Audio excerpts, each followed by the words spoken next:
find out who you are, being yourself, right? Wherever you end up or wherever you are, it's important and vital to be yourself. Episode 138 featured Jason Henshaw, the recruiting coordinator and defensive line coach at the University of Rochester. Coach Henshaw and we spoke about our common background being from Westchester, Pennsylvania, and also emphasized the importance of taking risks, building relationships, and learning from challenges along your career. Also excited to collaborate with our friends over at Coach and Share, the go-to online marketplace for coaches to buy and sell products. I hope you guys enjoy the conversation, and let's dive right in. Born and raised Westchester, PA, same place. Went to Henderson High School. From there, I kind of, deciding what I wanted to do with football, ended up at Kutztown University. At the time, everybody that knows Kutztown now, they know them for the Final Four team that they are today. But at the time, they weren't too good of a football program. So went there, played there for my years. Was a 4-year player there. End up winning my senior year the PSAC championship for the first time in school history, and voted a captain on that team. So from there, I graduated in December of 2011 and kind of was honestly completely lost of what I wanted to actually do. And so I ended up coming back home to Westchester.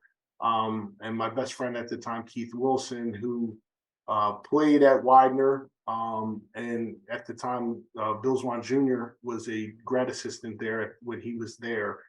So they kind of got connected, and he reached out to him about possibly an opportunity to help volunteer in the spring at Westchester University.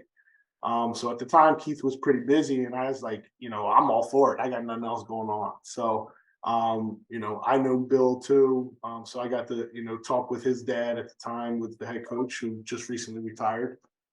Great coach there for a number of years. Got to meet with him, sat down with him, and he, offered an opportunity to come out and kind of be a fly on the wall with their staff and help with their winter workouts and kind of sit in on their spring meetings and participate with spring football. And then had the opportunity to kind of coach in the spring game for them that spring. So that's kind of what catapulted me into what I'm doing today. I ended up working back to the high school level when I went back to Henderson and worked in the school district there. And then obviously that coaching opportunity once my head coach retired, Joe Walsh, and then Steve Mitten took over at Henderson at the time. So from there, I did a year there where I was assistant with both sides of the ball there. And I kind of got a taste that I really missed college football because there's really nothing like it. Just the competitiveness and just the atmosphere and just that feel that you get on Saturdays. So again, we'll talk about it, but it's really about connections. And like I said, Keith Wilson was at Widener, played there. His defense coordinator and D-line coach at the time, Mark Fetterman, was the defense coordinator there. Reached out for an opportunity. So I ended up being at Widener for 6 years. From there, I kind of wanted to get out of my comfort zone. And I actually ended up taking this job without even seeing this place. So Rochester's kind of a funny story. Is just coming up here. I didn't have any connection with Coach Martinovich. I actually interviewed for another job over at TC&J, and Casey Golf, the head coach there, kind of recommended me to Coach Martinovich, and that's kind of how I ended up in Rochester.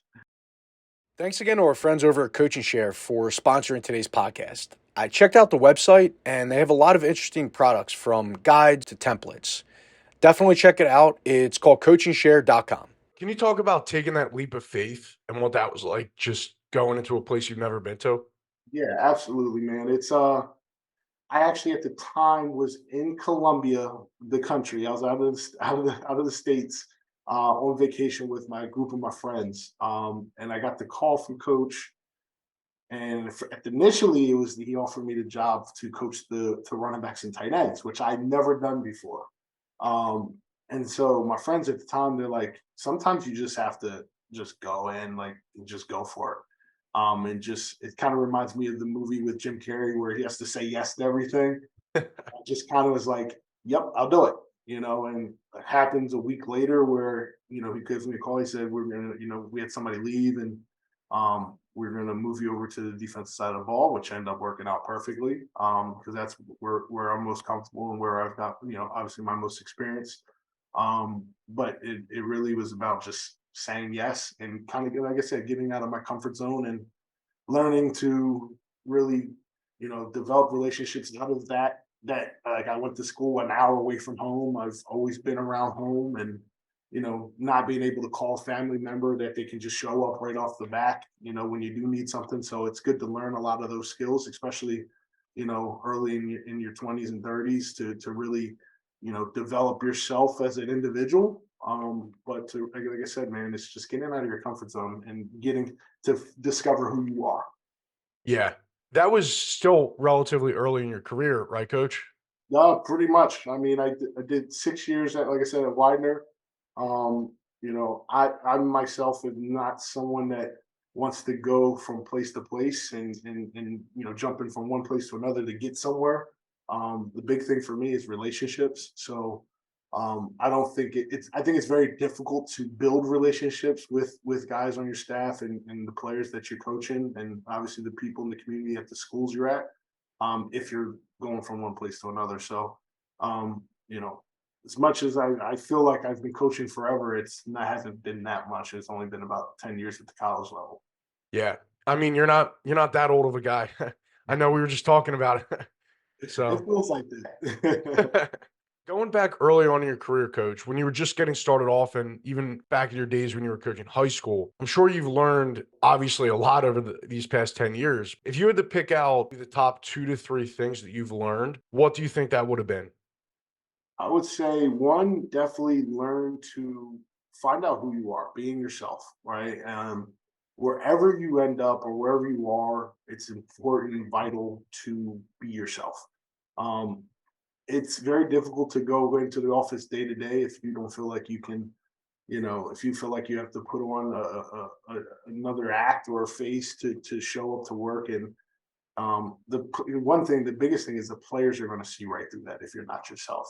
A lot early on, I was told, as a young coach, I was a 24-year-old position coach, that I needed to separate myself completely and remove myself from the players. And the biggest thing is that I get commended a lot on from a lot of guys I work with is that I know where that line is, and it's really that bridge of understanding like you have something, especially as a young coach, that that these guys can relate to, but at the same time they understand and respect where that line is, and in terms of being where that respect is. And the biggest thing, like I said, it's my goal is to be a part of those guys' lives.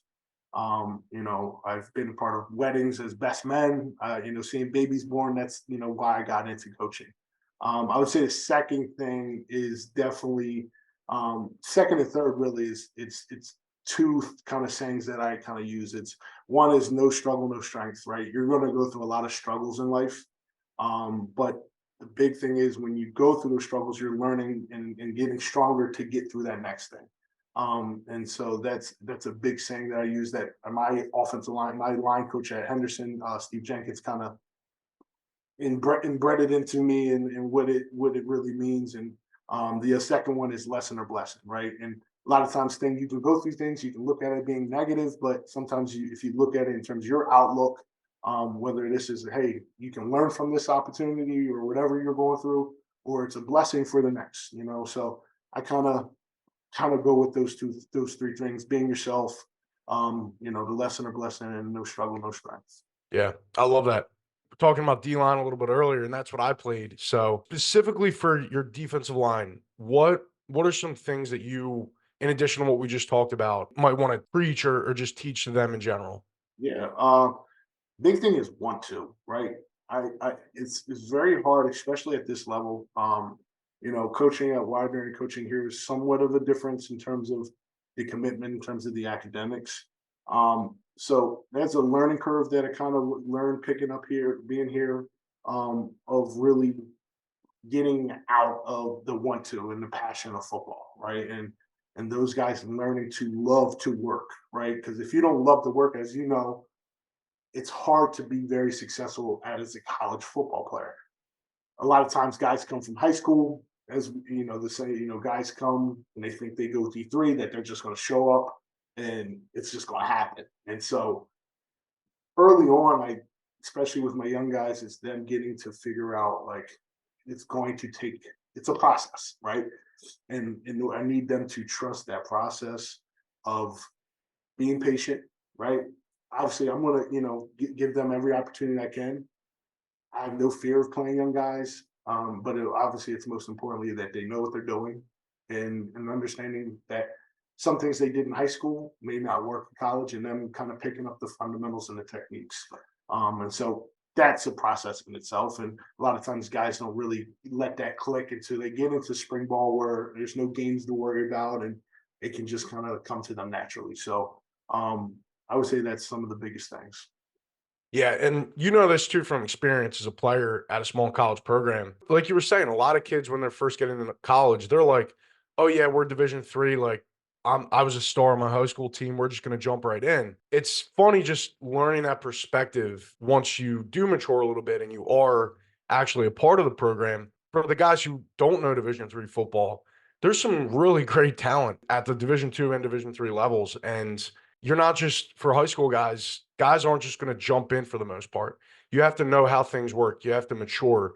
You have to also develop and get strong and know how fast the game is going to run. From my perspective, as a recent former player, I think that's something that for any of the athletes that are out there watching should definitely take into consideration.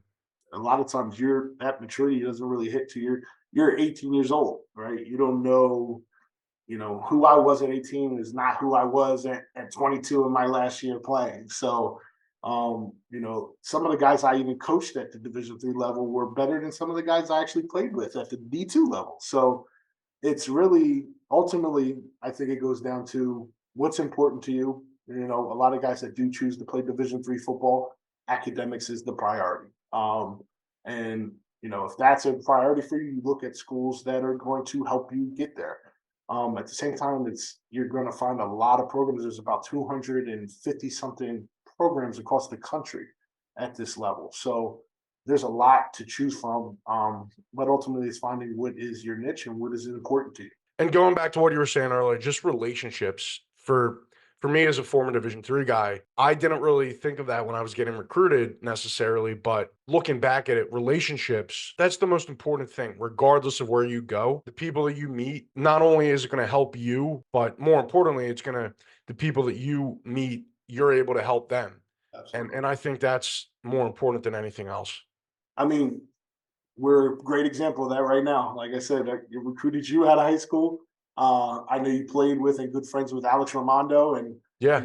I tried to get him here for grad school, and that ended up not working out. But that's like those relationships are, regardless of where you end up, are always going to come back, and it's important to keep those bridges open and understand that when you're going through the recruiting process as a coach, it sometimes can be personal because you spend so much time with a kid, and when he chooses to go somewhere else, sometimes it's hard to just say, hey, good luck to you. And that's the thing, is that you have to kind of put yourself don't be so personable about it, and understand that people are going to be here that want to be here, and Yeah. that's which we take, is that we have so much here to offer, and the guys that want to be here are here. And I think that's at the end of the day, you're not going to, especially with the transfer portal, you're not going to go somewhere. If somebody tries to make you go somewhere, or you're making a decision based on somebody else, a lot of times you're not going to be happy. And Yeah. let's avoid all that and ultimately make a decision that's going to be for you and your family and what's best for you guys.